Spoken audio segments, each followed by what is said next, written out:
Hello everyone, study paper one with Aditya চ্যানেলে আপনাদের সকলকে স্বাগত। আজকে আমাদের টপিক হচ্ছে হায়ার এডুকেশন এবং হায়ার এডুকেশন থেকে আজকে আমরা পড়বো Macaulay minutes and Woods dispatch with context. তো হায়ার এডুকেশন এই যে চ্যাপ্টারটা আছে এখান থেকে প্রচুর বিষয় অলরেডি ইনকর্পোরেট করা আছে এবং আরও নতুন নতুন আপডেটেড টপিক কিন্তু প্রত্যেক বছরই পরীক্ষায় আসছে।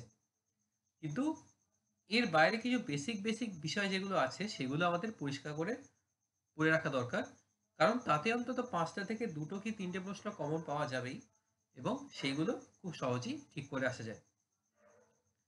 আজকে আমাদের টপিক হচ্ছে মেঘালয় মিনিটস এবং উডস ডিসপ্যাচ। এইখানে আমরা মূলত পড়ব যে ব্রিটিশ ইন্ডিয়াতে, অর্থাৎ 19th সেঞ্চুরির যে ব্রিটিশ ইন্ডিয়াতে সেই সময় কিভাবে ইন্ডিয়াতে ওয়েস্টার্ন এডুকেশনের প্রসার ঘটে এবং সেটার সাথে রিলেটেড এই দুটো বিষয় আমরা জানি, যারা ইতিহাসের ছাত্র বা ইতিহাসের ছাত্র নইও যারা, তারা এটা সম্পর্কে যথেষ্টভাবে অবগত। তো তার কনটেক্সট এবং তার কি কি পার্ট ছিল সেগুলো আমরা সংক্ষেপে আলোচনা করার চেষ্টা করব। তো ব্রিটিশ ইন্ডিয়াতে আহ, দেখে নিই যে কেন আর কি হায়ার এডুকেশন প্রয়োজন পড়েছিল এবং কেন ইংলিশ ওয়েস্টার্ন এডুকেশন যেটা সেটা প্রসার করা শুরু হয়। তো ঊনবিংশ শতক আসার সময় থেকেই ব্রিটিশ ইস্ট ইন্ডিয়া কোম্পানি বা ইংলিশ ইস্ট ইন্ডিয়া কোম্পানি তারা চেষ্টা করেছিল যে তারা ভারতীয়দেরকে হিন্দু এবং মুসলিমদের যে ল কোড আছে, অর্থাৎ যে সমস্ত আইন সংহিতা আছে সেই অনুযায়ী শাসন করবে। সেজন্য তারা বিভিন্ন সংস্কৃত গ্রন্থ যেরকম মনুস্মৃতি সেটাকে একটা ব্রাহ্মণ্য হিন্দু আহ, আইন সংহিতা হিসেবে এবং ইসলামের ক্ষেত্রে তারা শরীয়তকে আহ, ইসলামী আইন সংহিতা হিসেবে সেটা চর্চা করা আরম্ভ করে এবং সেগুলোকে কোডিফাই করা আরম্ভ করে, কারণ সেইভাবে আর কি শাসন করার জন্য। এবং তার পাশাপাশি বিভিন্ন ভাষার যে সমস্ত স্ক্রিপচার আছে বা বিভিন্ন ভাষার যে সমস্ত টেক্সট আছে সেইগুলো তারা পাঠোদ্ধার করা শুরু করে, অনুবাদ করা শুরু করে। এবং ওরিয়েন্টালিস্ট অর্থাৎ প্রাচ্যবাদী যারা ছিলেন তারা নিদান দেন যে ভারতীয়দেরকে যে শিক্ষা দেওয়া হবে তাদের যে ট্র্যাডিশনাল আর কি ট্র্যাডিশনাল যে এডুকেশন সিস্টেম সেই এডুকেশন সিস্টেমই তাদেরকে শিক্ষাদান করা হবে। এবং সেইটার উদ্দেশ্যেই ওয়ারেন হেস্টিং ১৭৮১-তে ক্যালকাটা মাদ্রাসা গড়ে তোলেন, যেটা বর্তমান নাম আলিয়া ইউনিভার্সিটি, এবং ১৭৮৪-তে এশিয়াটিক সোসাইটি প্রতিষ্ঠা করেন। এবং আরেকজন বিখ্যাত ইস্ট ইন্ডিয়া কোম্পানির সঙ্গে যুক্ত অ্যাডমিনিস্ট্রেটর জোনাথন ডানকান তিনি প্রতিষ্ঠা করেন সংস্কৃত কলেজ বানারসে ১৭৯১-তে। বেনারস আমরা জানি যে একটা সংস্কৃত চর্চার জন্য অত্যন্ত গুরুত্বপূর্ণ একটা স্থান এবং যেটা শতাব্দী প্রাচীন একটা আহ, জায়গা, বহু পুরনো একটা শহর এবং বহুকাল আগে থেকেই বহু প্রজন্ম ধরে এখানে সংস্কৃত পণ্ডিতরা তাদের বিদ্যা চর্চা করে থাকে এবং সেই জন্য বেনারসে সংস্কৃত কলেজ গড়ে ওঠে। কিন্তু ঊনবিংশ শতকের শুরুর দিকে একটা পরিবর্তনও আসে। সেটা হচ্ছে যে ব্রিটিশ ইস্ট ইন্ডিয়া কোম্পানিতে অ্যাংলিশিস্টের যে প্রভাব সেটা বাড়তে থাকে, অর্থাৎ যারা পাশ্চাত্যবাদী তারা তাদের প্রভাব বাড়তে থাকে। তারা সরাসরি নিদান দেয় যে না, ইন্ডিয়ান যে নলেজ সেটা অনেক বেশি ইনফিরিয়ার, তাদের যে চিন্তা ভাবনা তাদের সংস্কৃতি সেটা অনেক ইনফিরিয়ার, তাদেরকে পাশ্চাত্য শিক্ষায় শিক্ষিত করে করে তোলাটা আমাদের কর্তব্য।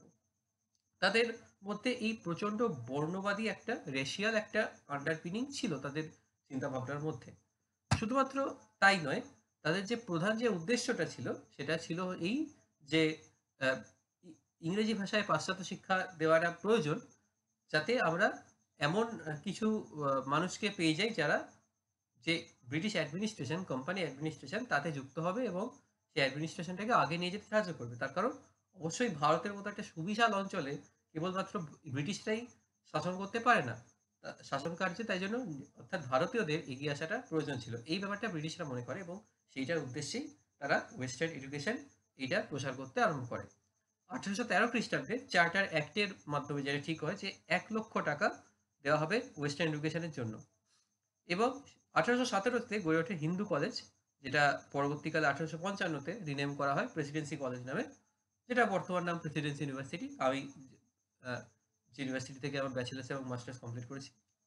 আহ, এছাড়াও কলকাতার কাছেই শ্রীরামপুর একটা গুরুত্বপূর্ণ কলোনিয়াল টাউন, বর্তমানে যেটা হুগলি জেলায় অবস্থিত। শ্রীরামপুর কলেজ গড়ে ওঠে ১৮১৮-তে এবং সেখানে ওয়েস্টার্ন এডুকেশনের পাশাপাশি খ্রিশ্চান থিওলজিক্যাল স্টাডি সেটার জন্য গুরুত্বপূর্ণ ছিল। এই সময় একজন বিখ্যাত কোম্পানি অ্যাডমিনিস্ট্রেশনের সাথে যুক্ত ব্যক্তি মাউন্ট স্টুয়ার্ট এলফিনস্টোন, তিনি বলেন যে 1823 খ্রিস্টাব্দে তার মিনিট প্রকাশ করেন। সেখানে একটা খুব ডিটেইলড ফ্রেমওয়ার্ক তুলে ধরেন যে কিভাবে ইন্ডিয়াতে ওয়েস্টার্ন এডুকেশন এর প্রসার করা যায়। এবং 1835 এ ক্যালকাটা মেডিকেল কলেজ গড়ে ওঠে, যেটার প্রধান উদ্দেশ্য ছিল যে আ যে উন্নত মেডিকেল স্টাডির জন্য এবং আধুনিক চিকিৎসা ব্যবস্থার জন্য এটা সেইটার চর্চা করা এবং সেইটার প্রসার ঘটানোর প্রধান উদ্দেশ্য। এবং একই সাথে বোম্বেতে এলফিনস্টোন কলেজ প্রতিষ্ঠিত করা হয়। কলকাতার পাশাপাশি অন্যান্য শহর যেগুলো সেখানেও এরকম অনেক কলেজ গড়ে উঠতে থাকে, যার প্রধান উদ্দেশ্যই ছিল পাশ্চাত্য শিক্ষা প্রসার ঘটানো। এরপর আসে সবথেকে গুরুত্বপূর্ণ বিষয়, সেটা হচ্ছে মেকলে মিনিট, যেটা 1835 খ্রিস্টাব্দে পাস করা হয়। থমাস বেবিংটন মেকলে তিনি বলেছিলেন যে ইন্ডিয়াতে ওয়েস্টার্ন এডুকেশন প্রয়োজন এবং তিনি সেটা বলেন যে একটা পার্টিকুলার ক্লাসকে এডুকেট করা প্রয়োজন, কারণ তারা গভর্নমেন্টকে সার্ভ করতে পারে। এইটা একটা বড় কারণ ছিল ওয়েস্টার্ন এডুকেশনের প্রসার ঘটানো। আমাদেরকে কিরানি দরকার, কিরানি গড়ে তোলার জন্য একটা ওয়েস্টার্ন এডুকেশন দরকার। এবং কাদেরকে ক্ষেত্রে নেওয়া হবে? ভারতের সমস্ত ক্লাস বা কাস্ট বেসিসে নেওয়া হবে না, এখানে মূলত আপার ক্লাস এবং আপার মিডল ক্লাস যারা তাদেরকেই টার্গেট করা হয়, যে তাদেরকে আমরা পাশ্চাত্য শিক্ষায় শিক্ষিত করব এবং তারা পরবর্তীকালে কেরানি তৈরি হবে, তারা কোম্পানির সাথে কাজ করবে এবং ব্রিটিশ শাসনকে ভারতে এগিয়ে নিয়ে যেতে সাহায্য করবে এবং সাম্রাজ্য গড়ে তুলতে সাহায্য করবে। এবং তার পাশাপাশি তাদের আরেকটা বড় কাজ হবে যে তারা তাদের যে চর্চা সেই জ্ঞানটা সামাজিক যে স্ট্র্যাটিফিকেশন আছে, যে স্তর আছে, সেটা ক্রমশ সমাজের আরো নিচু স্তরের মধ্যে তারা ছড়িয়ে দেবে। এইটাকে তিনি বলেন তার বিখ্যাত চুইয়ে পড়া নীতি বা ডাউনওয়ার্ড ফিল্ট্রেশন থিওরি। এবং মেকলে মিনিটের প্রধান উদ্দেশ্যই ছিল যে create a class of Indians who would be Indians in terms of colour and blood but English in taste and affiliation. অর্থাৎ তারা রক্ত মাংসের দিক থেকে ভারতীয় হবে, তাদের গায়ের রং ভারতীয়দের মতো হবে, কিন্তু চিন্তা ভাবনা এবং সংস্কৃতি আচার বিচারে তারা ব্রিটিশ হবে। সুতরাং এখানে কিন্তু বুঝতে হবে যে মেকলে বলতে চাইছেন যে ভারতীয়দেরকে ইংলিশদের মতো হতে হবে, কিন্তু তাই বলে তারা পুরোদস্যু সাহেব হয়ে উঠবেন না। তারা কিন্তু রেশিয়ালি তাদের স্থানটা ব্রিটিশদের নিচেই থাকবে, এই সুপিরিয়রিটিটা তার মধ্যে ছিল।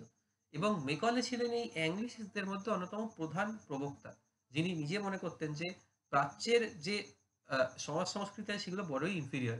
তিনি বলেছিলেন, একটা বিখ্যাত উক্তি ছিল যে সমগ্র প্রাচ্যের সমস্ত ভাষার সমস্ত সাহিত্যকে যদি একত্র করা হয়, তাহলে যে কোনো ইউরোপের পুরনো লাইব্রেরির একটা তাকও সেই সমগ্র প্রাচ্যের সাহিত্যের থেকে ওজনে ভারী হবে এবং গুণমান অনুযায়ী অনেক ভারী হবে। তো এই রেসিজমটা তার মধ্যে ছিল। পরবর্তীকালে যেটা অত্যন্ত গুরুত্বপূর্ণ স্টেপ আসে সেটা হচ্ছে উডস ডেসপ্যাচ 1854। আমাদের হায়ার এডুকেশনে সব থেকে বেশি প্রশ্ন এখান থেকেই আসে, মানে এই গোটা লেকচারের মধ্যে। এইটা ডিটেলসে বুঝে নেওয়া যাক। এইটাকে বলা হয় ইংলিশ এডুকেশনের ম্যাগনা কার্টা। কেন ম্যাগনা কার্টা বলা হয়? তার কারণ এইটা প্রথম একটা অফিসিয়াল ডকুমেন্ট ছিল ব্রিটিশ, যেটা ব্রিটিশ ইম্পিরিয়াল ব্রিটিশ গভর্নমেন্ট ভারতে পাশ্চাত্য শিক্ষার জন্য তারা এই আইন পাশ করে এবং এটা একটা অফিসিয়াল ডকুমেন্ট। এর আগেও মেকলে মিনিট আছে, তার আগে এলভিনস্টোন মিনিট দেশে, কিন্তু সবকিছু একত্র করে সবকিছু পরিমার্জন করে এইটা 1854 খ্রিস্টাব্দে তৈরি করা হয়। এখানে ইংলিশ এডুকেশন একদম রুডিমেন্টারি লেভেল থেকে হায়ার এডুকেশন পুরো যে শিফটটা, পুরো যে স্টেপটা, একটা দীর্ঘ যে স্টেপ, সেইটার উপর ডিটেলসে বলা হয়। এবং এইখানে কিছু কিছু গুরুত্বপূর্ণ বিষয় যেটা আমাদের বুঝে নেওয়া দরকার, যে কোথায় এটা মেকলে মিনিটের থেকে আলাদা। উড বলেছিলেন যে এডুকেশন সমস্ত মাসের জন্য হবে, কোনো সার্টেন গ্রুপের জন্য নয়, যেটা মেকলের থেকে আলাদা। মেকলে বলেছিলেন যে শুধুমাত্র আপার ক্লাস যারা আছে তাদেরকেই আমরা শিক্ষিত করবো, কারণ আমাদের কিরানি তৈরি করাটা প্রয়োজন। বাট উড সেখান থেকে সরে আসে, at least in theory. In practice বিষয়টা আলাদা, সেটা যারা ইতিহাস নিয়ে পড়াশোনা করেছে এবং অথবা যারা এডুকেশন নিয়ে পড়াশোনা করেছে তারা আরো ডিটেলসে বলতে পারবে, কিন্তু আমাদের নেটের প্রিপারেশনের জন্য অত ডিটেলস জানার প্রয়োজনটা নেই। আচ্ছা, ফিরে ফিরে আসা যাক বাকি কি বলা হয়েছিল সেটার জন্য। Need for teacher training institution. Teacher ট্রেনিংটা খুব গুরুত্বপূর্ণ, তার কারণ নতুন একটা কারিকুলাম যখন পড়ানো হচ্ছে তখন টিচাররা যারা পড়াবে তাদেরকে নিজেদেরকে ভালোভাবে সেটা তৈরি করা দরকার, সেই জন্য টিচার্স ট্রেনিং ইনস্টিটিউশন প্রয়োজন। আচ্ছা, স্কুল লেভেলে ভার্নাকুলার ল্যাঙ্গুয়েজে এডুকেশনের কথা বলা হয়, কিন্তু হায়ার লেভেলে কিন্তু ইংলিশ ল্যাঙ্গুয়েজের কথাই বলা হয়। এবং প্রত্যেক প্রভিন্সে এডুকেশন ডিপার্টমেন্ট গড়ে তোলা হয়, যাদের প্রধান উদ্দেশ্য থাকবে বিভিন্ন জায়গায় শিক্ষা প্রতিষ্ঠান তৈরি করা এবং সেগুলোকে তদারকি করা। এবং মোস্ট ইম্পোর্টেন্ট যেটা উডস ডিসপ্যাচের সাথে যুক্ত সেটা হচ্ছে ক্যালকাটা, বোম্বে এবং মাদ্রাজ এই ৩ টে শহরে ১৮৫৭ তে ইউনিভার্সিটি গড়ে ওঠা হয়। এই ইউনিভার্সিটি যেটা হায়ার এডুকেশনের সবথেকে গুরুত্বপূর্ণ এবং সবথেকে হায়ার যে স্টেপ সেইটা। এবং সেইটা গড়ে তোলা হয় লন্ডন ইউনিভার্সিটির আদলে। এখান থেকেও প্রশ্ন আসে যে এই ৩ টে ইউনিভার্সিটি কোন বিশ্ববিদ্যালয়ের আদলে গড়ে ওঠে? তো এই ছিল উডস ডিসপ্যাচের গুরুত্বপূর্ণ আরকি যে সমস্ত নিদান সেগুলো। তো পরবর্তীকালে এইগুলোর উপর ভিত্তি করেই আরো অনেক হায়ার এডুকেশন সেন্টার গড়ে ওঠে এবং তার মধ্যে শুধুমাত্র ইউনিভার্সিটি ছিল না, তার পাশাপাশি বিভিন্ন টেকনিক্যাল ইনস্টিটিউশন ছিল। এই একই সময় থেকে রিলিজিয়াস এডুকেশনের বদলে সেকুলার এডুকেশনের উপর অনেক বেশি জোর দেওয়া হয় এবং আজকে আমরা যে ধরনের এডুকেশন সিস্টেমের মধ্যে দিয়ে যাই সেটার একটা সূত্রপাত উডসের হাত ধরেই ঘটে। তারপর তো আরো অনেক এডুকেশন কমিশন গঠিত হয় যেটা ব্রিটিশ ইন্ডিয়ার কিছু গুরুত্বপূর্ণ এডুকেশন কমিশন এরপর যেগুলো আমরা জানবো এক এক করে সেটা হচ্ছে হান্টার কমিশন, তারপরে আসে হচ্ছে স্যাডলার কমিশন, তারপরে আসে হচ্ছে হার্টগ কমিশন, তারপর সার্জেন্ট প্ল্যান, তারপর স্বাধীন ভারতে তৈরি হয় হচ্ছে রাধাকৃষ্ণন কমিশন, আহ, কোঠারি কমিশন, মুদালিয়ার কমিশন, এগুলো আর কি এগুলো আসে। এগুলোর মধ্যে দিয়ে আমাদের শিক্ষা ব্যবস্থায় বিভিন্ন পরিবর্তন পরিমার্জনের মধ্যে দিয়ে আজকের যে শিক্ষা ব্যবস্থা তাতে আমরা এসেছি। তো আজকের ভিডিও এই পর্যন্তই। একদম হায়ার এডুকেশনের খুব বেসিক দুটো বিষয় আমরা আলোচনা করলাম। আম, আশা করছি যেভাবে ভিডিও বলার চেষ্টা করেছি তাতে হয়তো অনেকের বিষয়টা পরিষ্কার হয়েছে এবং তার পাশাপাশি পিপিটিতে যে সমস্ত ফ্যাক্টগুলো আছে এগুলো নোট করে নেওয়া অত্যন্ত জরুরি কারণ এখান থেকেও কিন্তু প্রশ্ন আসে। বেশি কনসেপচুয়াল প্রশ্ন অ্যাটলিস্ট এই জায়গা থেকে পেপার ওয়ানে করবে না, পেপার ওয়ানে আসলে ফ্যাকচুয়াল প্রশ্নই একদম আসবে। তো আশা করছি ভিডিওটা তোমাদের ভালো লেগেছে। যদি তোমাদের ভালো লেগে থাকে তাহলে চ্যানেলটা সাবস্ক্রাইব করে দিও যদি নতুন হও তো চ্যানেলে, এবং অবশ্যই ভিডিওটা একটা লাইক করে দিও এবং বন্ধু বান্ধব তোমাদের যারা আছে যারা নেট পরীক্ষার প্রিপারেশন নিচ্ছে তাদেরকে এই ভিডিওটা শেয়ার করে দিও এবং যদি তাদের প্রয়োজন লাগে, এবং অবশ্যই আমার চ্যানেলের পাশে থেকো।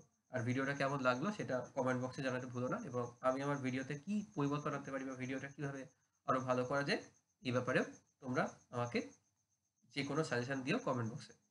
তো আজকের ভিডিও এই পর্যন্তই। আমি আরেকবার স্লাইড শেয়ারটা রান করছি যাতে তোমরা আরেকবার রিভিশনটা করে নেওয়া যায়। এটা হচ্ছে বেসিক কনটেক্সট, প্রথম দুটো স্লাইড যে কিভাবে আর কি এডুকেশন সিস্টেমটা ব্রিটিশরা কিভাবে ফ্রেমওয়ার্ক করে। প্রথমে কিভাবে ইন্ডিয়ান এডুকেশন মানে ইন্ডিয়ান মোড অফ এডুকেশন বলেছিল এবং পরে কেন ওয়েস্টার্ন এডুকেশনের প্রয়োজন পড়ে সেটা বলেছে। তারপর আসে হচ্ছে মেকলে মিনিট এবং লাস্টলি উডস ডিসপ্যাচ। তো আজকের ভিডিও